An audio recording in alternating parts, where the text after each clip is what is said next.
And so, Totally. you want to have that income protected, and insurance can take that on. And then liability coverage would be the third really big one, which is coverage for bad things that happen to other people because of your building. So if someone slips and falls on ice and hires a personal injury attorney, I've got a claim going on like that right now.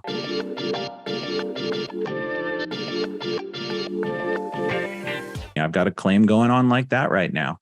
If someone falls off of a deck or a patio and injures themselves or worse, or if there's a fire and someone is injured inside of that fire or worse, those are the scenarios that you have liability coverage for, because that could be, a multi-million-dollar scenario, depending on the extent of the injuries.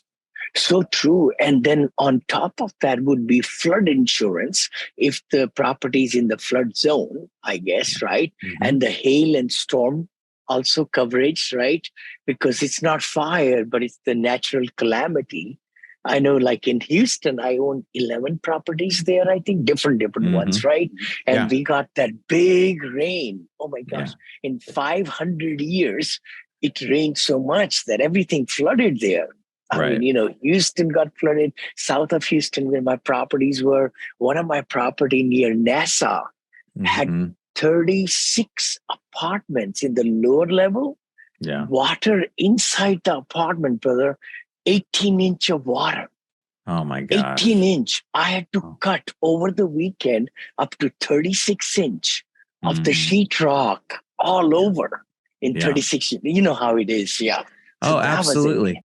So you bring up a couple of interesting things there. One is to understand, when we're talking about insurance, all insurance policies don't cover all things. It's not just a magic thing. And flood is a flood and named storms. So Hurricane Ida would be a named storm. If a storm has a name, those are two really common exclusions in places like Florida, in places like Texas, in Houston, Texas, and other places. Flood is actually excluded on most standard insurance policies. You have to buy a flood insurance policy.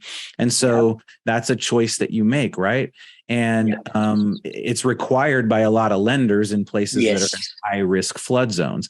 So in that scenario, I don't know if you had insurance or not, but I bet that was a fairly expensive scenario. You have to do the drying out. You have to do the cutting of drywall. You've lost income during that period of time, potentially, depending on how long it took, right? Yeah. Totally. And not only that, you just mentioned something about flood insurance. I had one property near San Antonio, if I remember. Only 2 buildings on the back of the structure were in flood zone. In the front, they were not in flood zone. So we had to separate those buildings to take flood zone on them, But you're right. But let's talk about liability for the slip and fall, of course, and all, and other liabilities could be from directors doing errors and omissions. Is there something, or management employees? Like I had 153 employees full-time, when we were vertically integrated, managing our assets. So I had to protect my regional managers, asset managers, and employees. So what can insurance get for them? Tell us more about that. You got such a cool business, Vinney. It's just interesting to listen to all the elements you have. So you're exactly right. If you have any employees at all, you should have a coverage called workers' compensation insurance. If someone is injured at work, generally there's 2 categories of employees in the commercial real estate world. One is leasing agents and folks like that, a traditionally not very risky job, right? And so coverage for injuries to those people is less expensive. But then you have the maintenance crews and the folks doing that work. That is a traditionally higher risk job. And so the cost of that insurance is maybe double of the leasing agents. And so workers' compensation insurance, even if you have one employee, it's really important to get that coverage. And then you go up to something you've mentioned a couple times, Vinney, which is broadly described as professional liability insurance. And this is coverage for bad advice.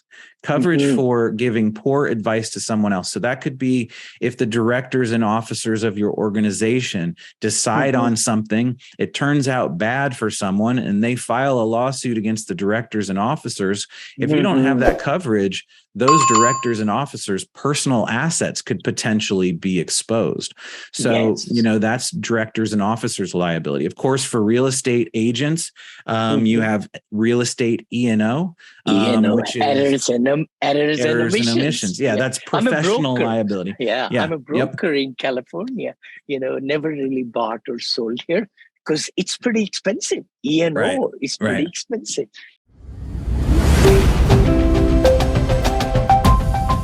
Hi, you are listening to Syndication Made Easy podcast. We will be right back after this short break.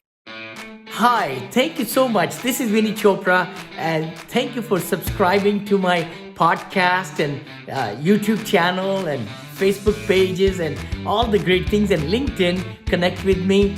I come live to you every Friday at 9:30 Pacific with Vinney and Bo show. Please also look at that. And also the podcast, which is my apartment syndication made easy. The book I wrote a couple of years back became international top seller on Amazon International now. And then we like to bring great guests for you every week or twice a week sometime to give you a lot of great knowledge. So please subscribe. You give us 5-star reviews on the iTunes. The better the guests we can bring, and our ranking will go higher also. Thanks again for following us and really getting the most out of it. Please comment, like, share, because we would love to bring better and better material for you. With most of the professionals have to have that. Let's talk about something which is really, really dear to me. Actually, I'm in a startup, angel investor in a cybersecurity company right now, which we are doing quite well. I got hacked. So that's another insurance. You want to throw light on that one? Yeah. So, when you're talking about cyber, you really have data breach coverage, which is what you're talking about. You get hacked, people's data is exposed, and then now they're all mad at you. And so now you kind of have to go through a process of making sure they get their identities back in worst case scenarios, or they, make sure that everything gets cleaned up and made better. There's a lot of expense associated with that. And that's data breach coverage. But there's also another side, which is really coverage for your own software and hardware, because sometimes that cyber exposure actually takes out your software, could take out your hardware. There could, depending on your scenario, there could be a lot of value and expense in having to replace all those things. And so the two parts of cyber coverage are kind of a third-party data breach for other people's injuries because their data was breached through you. First party, hey, my stuff got messed up, my property got messed up, my software got messed up, I need some help. And most cyber policies will balance those two things together. Now, for angel investors, more moving into the software world, the SaaS world, the tech world, it's a whole different, more expansive conversation, because these coverages are so much more central to the work that many tech companies do. But when we're talking commercial real estate, it tends to be a pretty limited exposure, and often times you just add a $200 endorsement to your package policy that protects you from some cyber stuff. So commercial real estate side, unless you're a property manager who's collecting a lot of, data and information, probably side isn't super important. But as you get bigger, or certainly as you go into property management, that exposure would become more and more important. So true. I was going to say to the audience, how it really happened was, and my attorney, Mr. Milton Colgrove, told me 2017 when I got hacked, they had done, like in the subject matter, if you say wiring instructions or something to your investors, they catch those words, and then they try to change the routing number and the account numbers, and everything is the same. But just those two. That's why banks are so adamant about calling the party the day or the time you're ready to wire to check again if those numbers are correctly, because my money went to Africa, I think, to be truthful, and I got hacked for $300 some thousand. Oh my But gosh. I paid my investor their money. I said, you know what? You sent the money to me and it went to Africa, so I'm going to pay you back. I did. Wow. And they loved it. They said, Vinney, you are the kind of, we appreciate it. I said, it's not your trouble, it's mine. But the big thing was that you got to be careful how to pass these wiring instructions.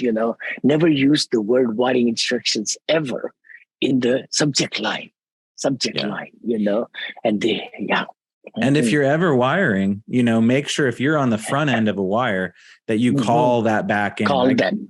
Totally. People wire hundreds of thousands of dollars my direction, and I wire the thing the other direction as well. And so if they're being wired to me, that, I get a phone call from my staff that, hey, they need to talk to you and make sure that this is correct. Sure. And I verify.